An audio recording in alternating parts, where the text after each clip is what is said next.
Salut, c'est Daniel de Changing Habits. Un tour du monde en autostop. Vous pensez que c'est possible?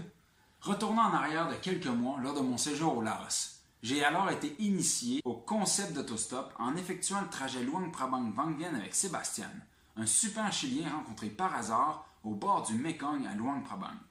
Le lendemain, il m'a présenté son ami Flo, qui fait le tour du monde en autostop depuis maintenant quelques années. J'ai décidé de poursuivre la route jusqu'à Vientiane avec elle.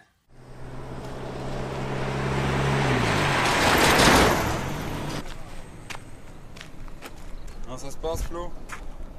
Mal. Ouais, personne qui s'arrête. Comment là, par rapport aux autres avec ta sécheresse? C'est difficile en stop. Ils ne veulent pas prendre les autostoppeurs. Ouais, ils connaissent pas le concept, je pense. J'ai un besoin qu'il y en a qui comprennent ça, mais c'est pas tout le monde. Alors, le mieux, c'est de faire les deux. Tu fais ça, tu fais ça, tu fais ça. Les pays où ça a fonctionné le mieux, Nouvelle-Zélande, trop bien. Ouais. Canada, trop bien. Ah ouais?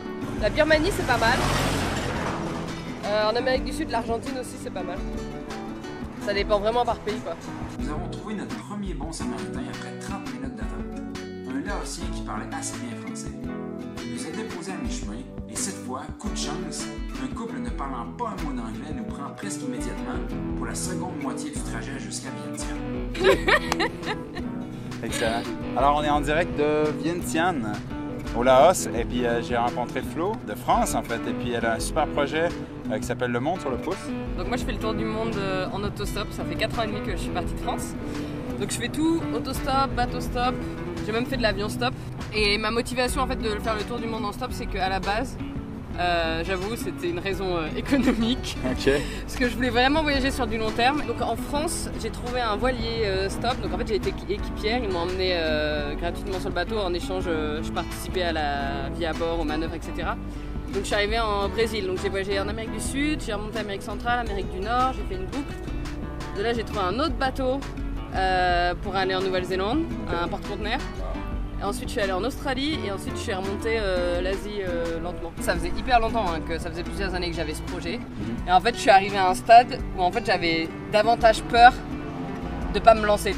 Et du coup, je me suis lancée. C'était vraiment super pour pouvoir rencontrer les gens dans les pays. Comme ça, tu as le temps de discuter et de rencontrer du monde. En faisant du stop, ouais, je suis rentrée dans plein de maisons chez des gens dans tous les pays du monde, quoi. Pour voyager sur le pouce, c'est pas mal de partir le matin. Comme ça, t'es sûr d'arriver quelque part. T'as plus de temps, donc en fait, de faire le contraire de ce qu'on a fait la dernière fois. Exact. Du coup, on est arrivé de nuit, mais on a eu de la chance, on aurait pu être coincé par la nuit. Et en fait, tu peux vachement faire confiance aux inconnus, quoi. Ouais. Quand les gens ils te prennent en stop, c'est hyper facile de voir, je sais pas, en quelques secondes, à l'attitude de la personne, à son visage, à ce qu'elle va te dire, si oui, tu peux faire confiance ou non, quoi. Si la personne a un truc bizarre, tu le verras de toute manière. Je pense que le plus dangereux en fait en stop, c'est pas les conducteurs, c'est vraiment de pas créer d'accident de voiture, quoi. Donc de se mettre à un endroit où les voitures roulent pas trop vite et à un endroit où elles peuvent se garer. Donc voilà. Après, il y a un truc qui marche bien, c'est de faire du stop sous la neige. Ouais. J'ai fait ça au Canada et les gens ils ont trop pitié, du coup ils s'arrêtent. Trop bien. Je pense que aussi en fait au cours de mon voyage, je suis devenue beaucoup plus écologique que je l'étais avant. Je vais juste dans les voitures des gens qui ont une place supplémentaire. Je sais pas, par exemple, tu vois, le fait de voyager sur un voilier où tu es pendant un mois, tu dois vraiment faire super attention à ta consommation d'eau.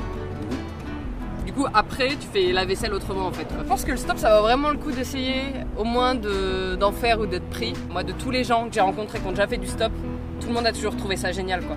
Et en fait, les gens qui disent non, faut pas faire du stop, c'est les gens qui en ont jamais fait, quoi.